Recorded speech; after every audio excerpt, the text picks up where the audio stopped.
Good morning to everyone. I am very pleased that Lord went before me so that he introduced English here at the podium. His Excellency, dear participants, I'm very pleased to be here today, and I'm honored to share the stage with such a distinguished group of speakers and to talk to such a notable audience in my first official visit to Kuwait. I would like to start by commending the National Fund for SME Development, chaired by Dr. Mohammed Al-Suhari, for organizing this inaugural SME forum and for his leadership in putting together the fund. It is an excellent opportunity for government, the private sector, and international organizations to network, share information, and collaborate in developing the private sector in Kuwait.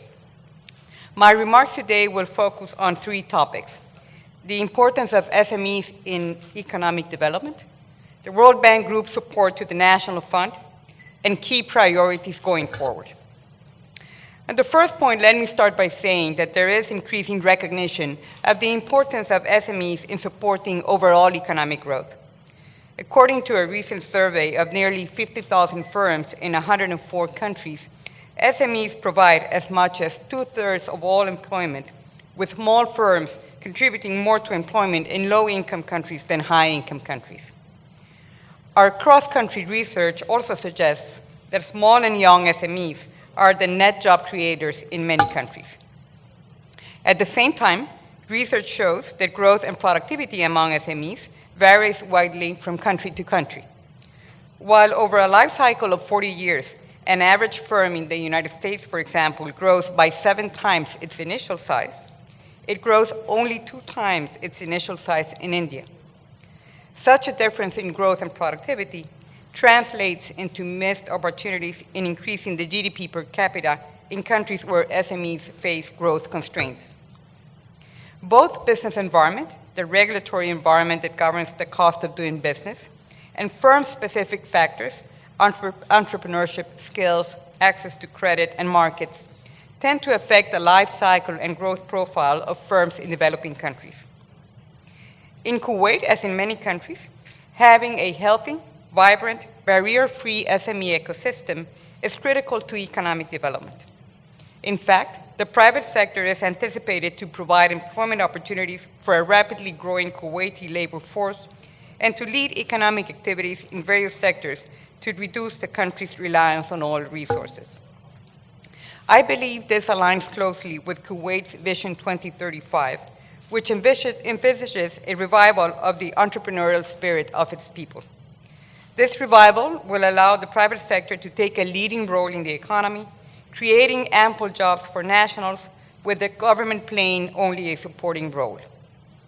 Through Vision 2035, Kuwait is expected to have a business climate that encourages local investment, competition, diversification, and growth.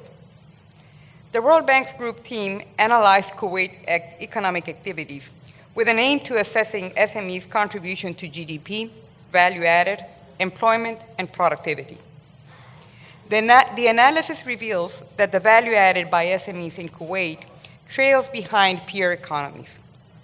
In Kuwait, despite 94% of Kuwaiti firms being categorized as SMEs, the share of SMEs in total value added is 3.1%, and this share is concentrated in the real estate and retail subsectors.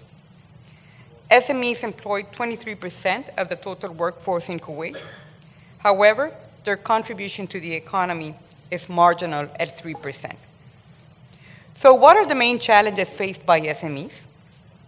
As a result of in-depth discussions with entrepreneurs and stakeholders from different segments of small businesses, nearly 70 entrepreneurs, the National Fund and the World Bank Group have identified these key challenges: excessive regulations that hinder business activities from startup through growth to exiting, lack of access to developed land and to commercial and industrial premises, challenges recruiting and training skilled Kuwaitis in the private sector, as remuneration and benefits offered in the public sector are often more generous, a small domestic market dominated by government and large corporations, lack of access to finance, limited capacity of programs meant to support SMEs, like incubation services, matching grant schemes, management training, and perception and culture.